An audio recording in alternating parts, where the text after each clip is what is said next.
I'm not suggesting Queen Camilla lacks authority, but that tiara isn't hers.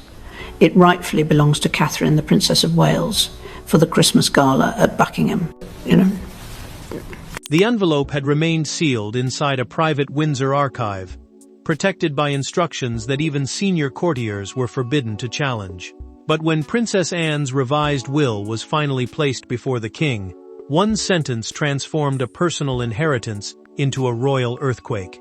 Her most significant private possessions, ceremonial treasures, letters, and family heirlooms were destined for Catherine, not Camilla, and within minutes, the palace understood that this was not merely a will, it was a verdict. Before we go deeper into what this really means for the royal family, make sure to subscribe so you don't miss a single update. Charles expected routine paperwork. Instead, a senior solicitor entered his study carrying Anne's newly authenticated testamentary instructions, the legally witnessed directions explaining how her personal estate must eventually be distributed. The king believed he would find careful provisions for her children, grandchildren, charities, horses, and homes. Then he reached the paragraph that changed everything. Anne had assigned her most historic jewels, private letters, ceremonial possessions, and selected family archives to Catherine, while giving Camilla no authority over any of them. Charles read the words twice. He removed his glasses, placed them beside the file, and said nothing. The solicitor watched his face tighten, knowing silence from the monarch carried more danger than fury. This mattered, because Anne was not passing on ordinary wealth. She was deciding who would protect memories tied to the late queen, and that choice placed the future queen above the woman already beside the throne. William called Catherine privately before the palace machinery could begin moving. She rejected the news at first, telling him there had to be some misunderstanding. The prince repeated the language from the document and explained that every instruction was the precise, personal, and legally secured. Catherine fell quiet. She fully understood that accepting Anne's trust could look like a victory over Camilla, even though she had never asked to be placed in such a contest. A handwritten letter made the purpose even clearer. Anne explained in documented words that Catherine understood the difference between owning royal history and protecting it. Yet another envelope remained sealed. It concerned Camilla directly, and Charles ordered that nobody open it until his sister stood in the room herself. The solicitor finally left. Charles lifted Anne's letter, studied her signature, and whispered, she knew exactly what this would do. Before he could summon her, Camilla learned that a confidential inheritance document had reached Windsor, and that Catherine's name appeared throughout it. By the time Camilla requested an explanation, the question was no longer whether Anne had chosen Catherine, but why she had taken such extraordinary care to leave the queen outside the door. The envelope had remained sealed inside a private Windsor archive, protected by instructions that even senior courtiers were forbidden to challenge. But when Princess Anne's revised will was finally placed before the king, one sentence transformed a personal inheritance into a royal earthquake. Her most significant private possessions, ceremonial treasures, letters, and family heirlooms were destined for Catherine, not Camilla, and within minutes, the palace understood that this was not merely a will, it was a verdict. Before we go deeper into what this really means for the royal family, make sure to subscribe so you don't miss a single update. Charles expected routine paperwork. Instead, a senior solicitor entered his study carrying Anne's newly authenticated testamentary instructions, the legally witnessed directions, explaining how her personal estate must eventually be distributed. The king believed he would find careful provisions for her children, grandchildren, charities, horses, and homes. Then he reached the paragraph that changed everything. Anne had assigned her most historic jewels, private letters, ceremonial possessions, and selected family archives to Catherine, while giving Camilla no authority over any of them. Charles read the words twice. He removed his glasses, placed them beside the file, and said nothing. The solicitor watched his face tighten, knowing silence from the monarch carried more danger than fury. This mattered, because Anne was not passing on ordinary wealth. She was deciding who would protect memories tied to the late queen, and that choice placed the future queen above the woman already beside the throne. William called Catherine privately, before the palace machinery could begin moving. She rejected the news at first, telling him there had to be some misunderstanding. The prince repeated the language from the document and explained that every instruction was precise, personal, and legally secured. Catherine fell quiet. She fully understood that accepting Anne's trust could look like a victory over Camilla, even though she had never asked to be placed in such a contest. A handwritten letter made the purpose even clearer. Anne explained in documented words that Catherine understood the difference between owning royal history and protecting it. Yet another envelope remained sealed. It concerned Camilla directly, and Charles ordered that nobody open it until his sister stood in the room herself. The solicitor finally left. Charles lifted Anne's letter, studied her signature, and whispered, she knew exactly what this would do. Before he could summon her, Camilla learned that a confidential inheritance document had reached Windsor, and that Catherine's name appeared throughout it. By the time Camilla requested an explanation, the question was no longer whether Anne had chosen Catherine, but why she had taken such extraordinary care to leave the queen outside the door. To the public, Anne, Catherine, and Camilla occupied different corners of the same royal structure. One was the king's unyielding sister, another the monarchy's future queen, and the third, the woman who had fought decades to stand beside the throne. Yet behind ceremony and practiced smiles existed a far more dangerous reality. Each woman represented a different idea of loyalty, and Anne's will had suddenly declared which vision she trusted to survive. Anne had never measured devotion through charm. She judged people through service, silence, endurance, and the willingness to carry responsibility without demanding praise. That standard had shaped every part of her life, and it explained why her decision carried such force. As Princess Royal, the title traditionally given to the monarch's eldest daughter, she stood close enough to the crown to understand its pressure, yet far enough from the throne to see who remained steady when status offered no reward. Catherine carried a different burden. She was married to William, raising the next generation, and slowly becoming the emotional face of continuity. The future king knew her position looked secure from the outside, but inside the family, it remained painfully exposed. One mistake could be called ambition. One act of restraint could be mistaken for weakness. When she spoke privately with him, she admitted that Anne's generosity felt less like a gift, and more like a responsibility, powerful enough to divide the household. William listened, then disclosed something he had never told her. Months earlier, the older royal had questioned him about Catherine's character, asking how she behaved when no cameras, aides, or senior family members were present. Camilla felt the decision differently. She had spent years fighting for recognition, surviving public rejection, and earning her place beside Charles. Now the exclusion suggested that even the title of Queen Consort, the wife of a reigning king, without independent sovereign power, could not guarantee entry into the family's deepest circle of trust. At Clarence House, she sat before a cold fireplace, removed a bracelet Anne had once praised, and placed it carefully on the table. Then she asked an aide whether Catherine had already been informed. The answer was yes. Catherine stood alone in her dressing room when Anne called. The older woman spoke through a private, documented telephone conversation and made no attempt to soften the message. She told her that the choice had not been sentimental. It had been necessary. Catherine tightened her grip on the receiver as the words settled over her. Meanwhile, Camilla remembered the quiet occasions when Anne had watched her handling family jewels, ceremonial objects, and old traditions. Those memories now felt less like passing observations and more like judgment.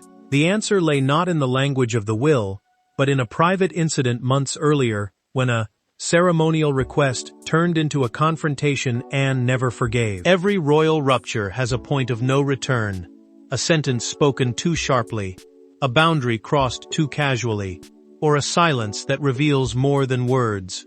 For Anne, that moment came during a private reception at Windsor, when a request involving one of Queen Elizabeth II's most personal possessions exposed a conflict far larger than jewelry. What began as a quiet disagreement ended with Anne making a decision that would later shake the monarchy. Months earlier, Anne had joined senior members of the family at Windsor to decide what should happen to several deeply personal possessions left behind by her mother. The gathering became known privately as the Windsor Legacy Reception, a closed family meeting, created to discuss how treasured objects could be preserved or used during future royal occasions. Among them was a diamond brooch worn by the late Queen during private anniversaries and wartime commemorations. To Anne, it carried grief, memory, and duty. It was not simply another jewel waiting to be displayed.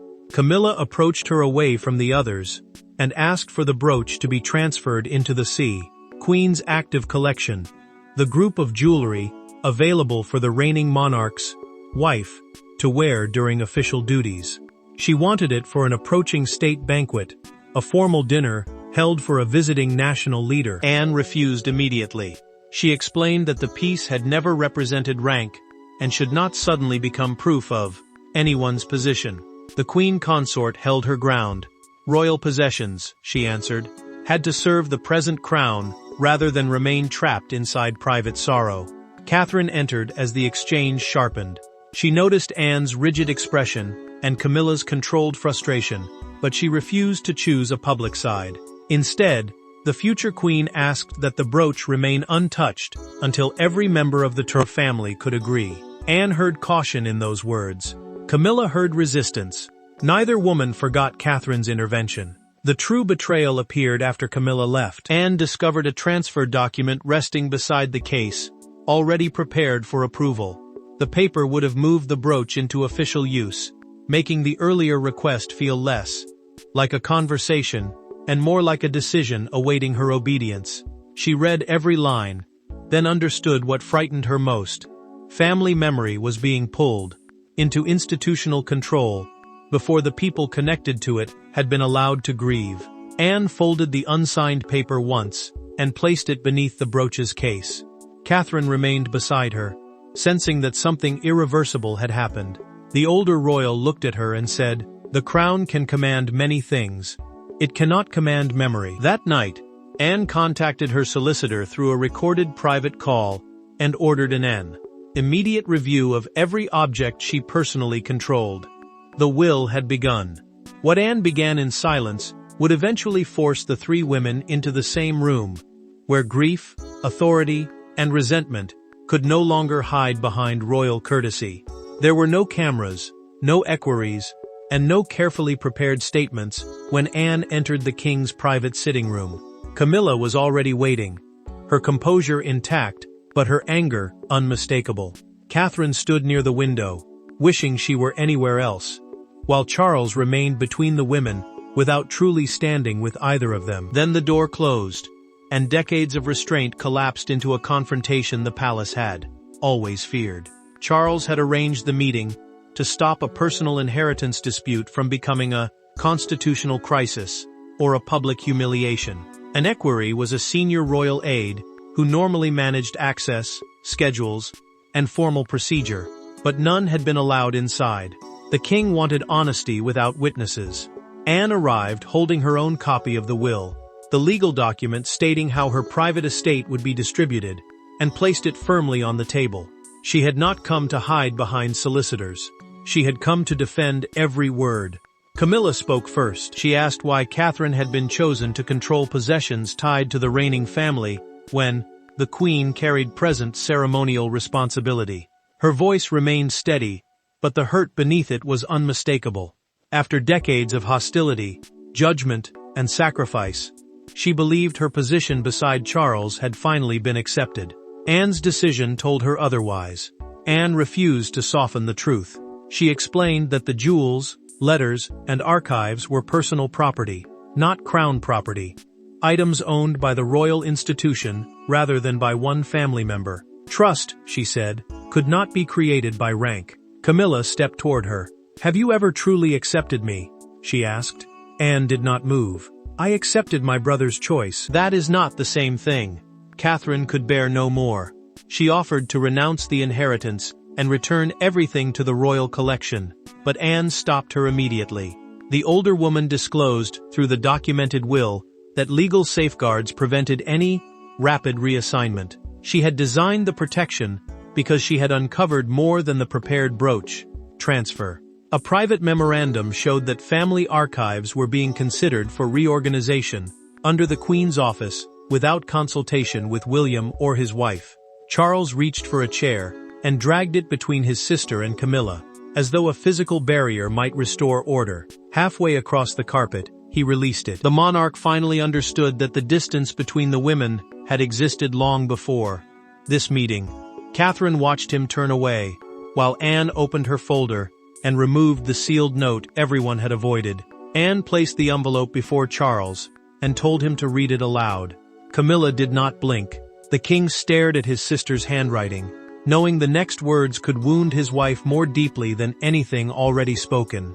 But the most painful blow was still waiting inside Anne's sealed message, because her decision concerned not only inheritance, but who should control the monarchy's emotional legacy after Charles was gone. The jewels had captured everyone's attention, but Anne had understood something the others had missed. Gold could be catalogued, diamonds could be locked away. The true inheritance was influence, the power to decide which memories were preserved, which letters were released, and how the family's private history would shape the reigns still to come. When Charles opened the sealed note, he discovered that his sister had not merely chosen an heir, she had chosen a guardian. Charles read slowly, each line tightening the silence around him. Anne's archives contained far more than valuables. They held correspondence, diaries, private reflections, and written records of decisions the public had never known. Custodial authority, the legal responsibility to preserve and control access to important, would determine who could study those records, when they might be released, and how the family's past would be presented. That mattered because future biographies, memorial events, exhibitions, and even the historical image of Queen Elizabeth II could be shaped by whoever held the files. Camilla watched the king's face and understood the danger before he finished. He wanted to defend his wife's place, yet Anne possessed an unquestionable right to control her private estate. The monarch could not overturn his sister without turning a family wound into an abuse of power. When he reached the final paragraph, his voice weakened. Anne was planning for a monarchy that would continue after him, and that knowledge struck harder than the exclusion itself. Catherine felt the burden closing around her. Later, during a recorded private conversation with William, she admitted that accepting the archive might make her look ambitious, even though she had never requested it. The prince reminded her that refusing could also damage Anne's plan. Catherine understood the trap. Acceptance could be called triumph, while rejection could be called cowardice. Anne's documented note removed any doubt. Catherine was ordered to preserve the collection until Prince George reached maturity, ensuring that the next generation received its family history without alteration or pressure from a palace office. The older royal also granted William consultation rights, allowing him to advise on access and preservation. Yet she deliberately denied every reigning consort unilateral control, the power to act alone, without family approval. The restriction was broader than Camilla. It was designed to protect the archive from any future spouse who might confuse rank with ownership. William reached across the table and covered Catherine's hand. She did not look at him. Her eyes remained fixed on Anne, because she finally understood that the older woman had given her no simple gift and no easy escape. She had transferred a moral duty that could outlive them all. Outside the room, the danger was already spreading. A senior aide learned that Camilla's office had begun requesting lists of every possession legally owned by Anne. The queen consort was no longer waiting for explanations. She was testing the boundaries. Once palace offices began drawing lists, checking inventories, and choosing sides, Anne's private judgment became an operational reality, and Camilla could no longer contain the consequences. By the following morning, the palace appeared calm. Engagements remained scheduled.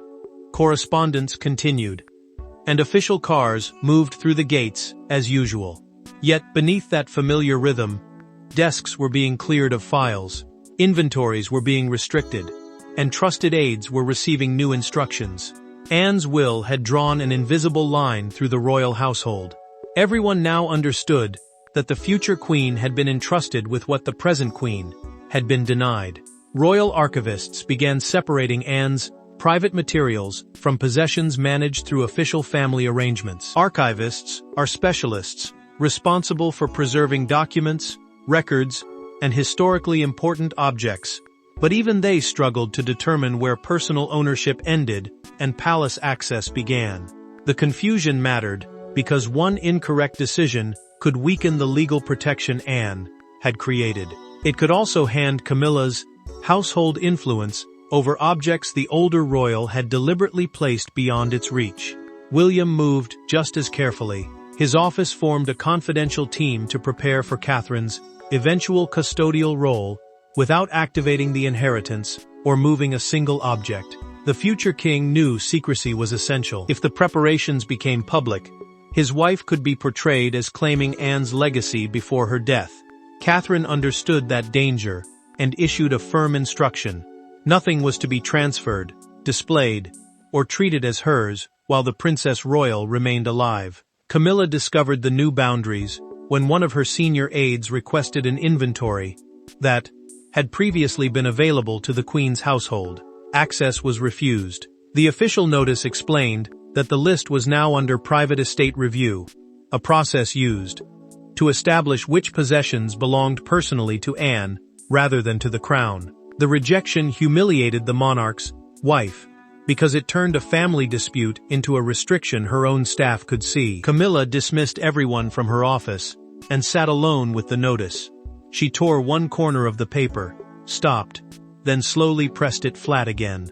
Anger had carried her through the confrontation. Hurt remained when the anger faded. A handwritten inventory made the wound deeper. Several objects long assumed to be controlled by Charles were actually Anne's private property, inherited through direct family arrangements. The diamond brooch appeared on that list. The earlier transfer attempt had carried no automatic authority at all. Sophie visited Anne before the day ended. The trusted confidant asked gently whether the decision had gone too far, and whether protecting memory justified dividing the family. Anne admitted during their recorded private conversation that she had caused pain. She refused, however, to confuse pain with injustice. Sophie saw no triumph in her face, only the exhaustion of someone who believed an unpleasant duty still had to be completed. Catherine finally changed the direction of the crisis. She contacted Anne and requested a meeting without lawyers, aides, or palace offices. She was not calling to reject the inheritance.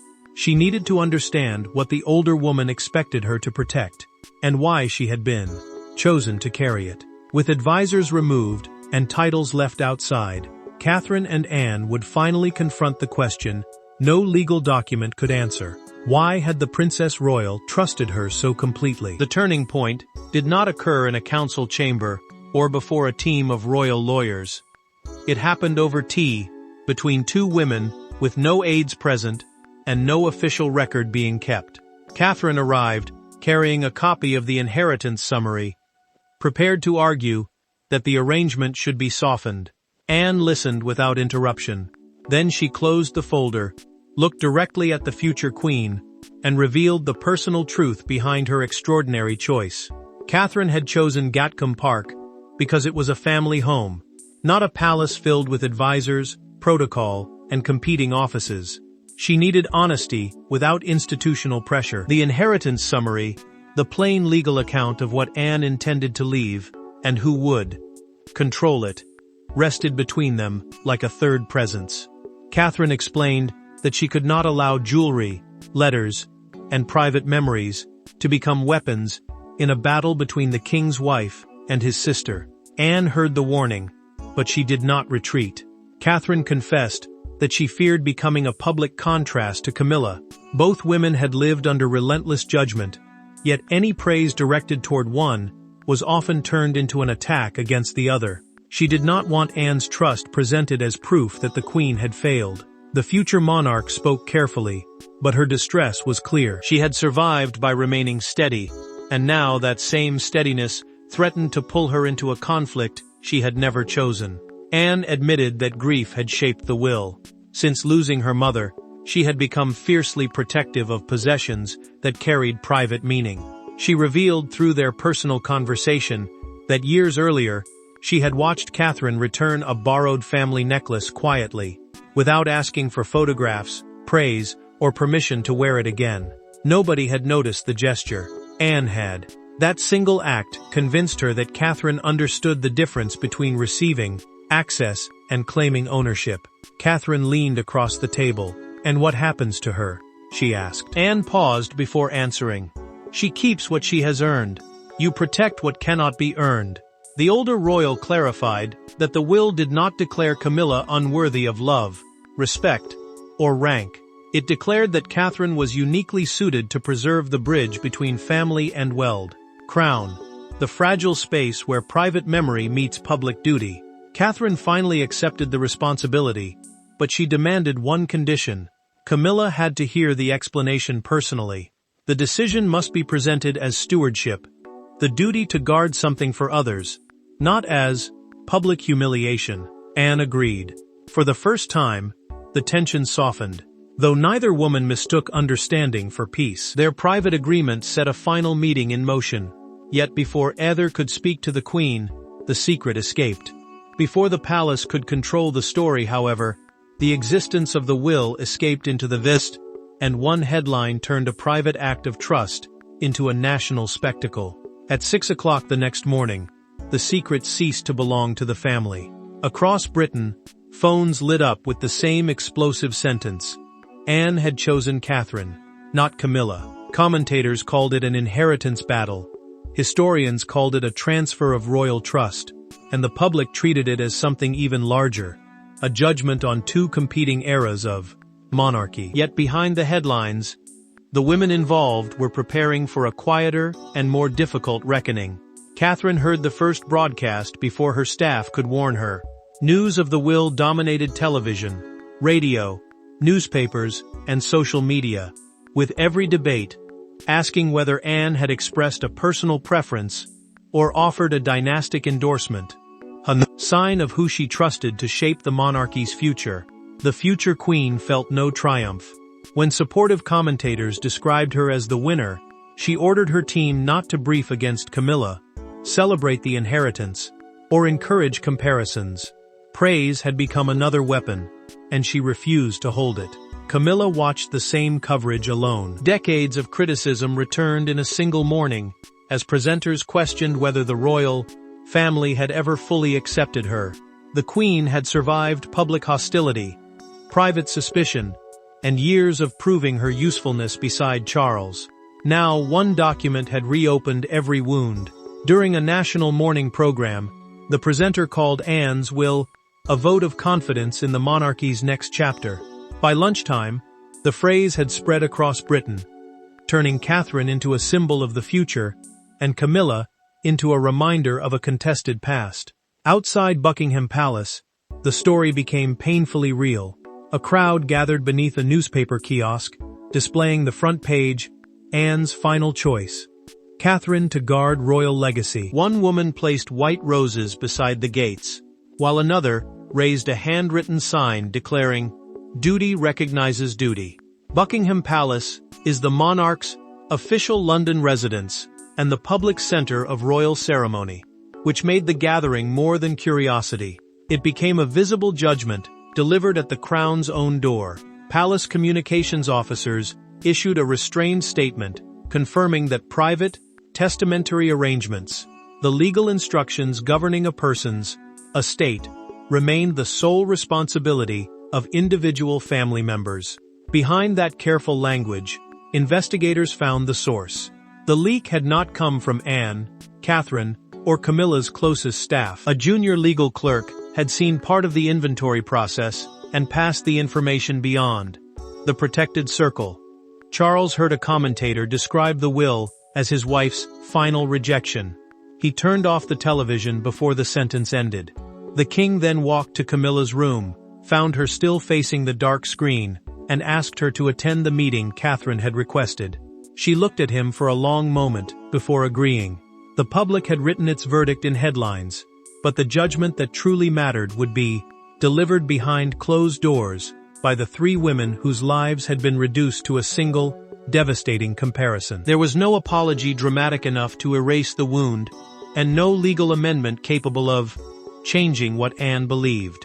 Catherine would inherit the treasures. Camilla would remain excluded from their control. Those facts were settled, but in the final meeting, the three women confronted a deeper question: whether this decision would become another royal fracture or a disciplined acceptance of different roles. For once, the answer did not come from Charles, the crown, or palace protocol. Anne entered without advisors. Catherine followed without staff, and Camilla arrived without legal representatives.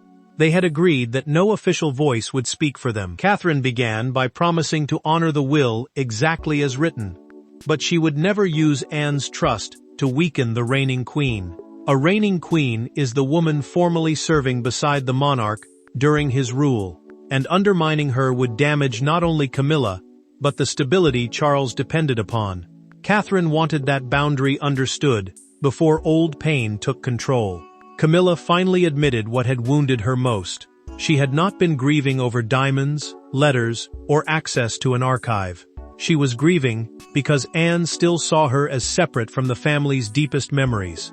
After years beside Charles, the queen believed she had earned more than public rank. She believed she had earned belonging. Anne accepted the pain but refused to reverse her judgment. She told Camilla that being loved as her brother's wife did not automatically grant authority over every private memory their family possessed. The older royal had drawn a boundary, not issued a sentence. She would not pretend otherwise, simply because the truth had become uncomfortable. Camilla turned to Catherine and asked whether the disputed brooch would ever be worn again.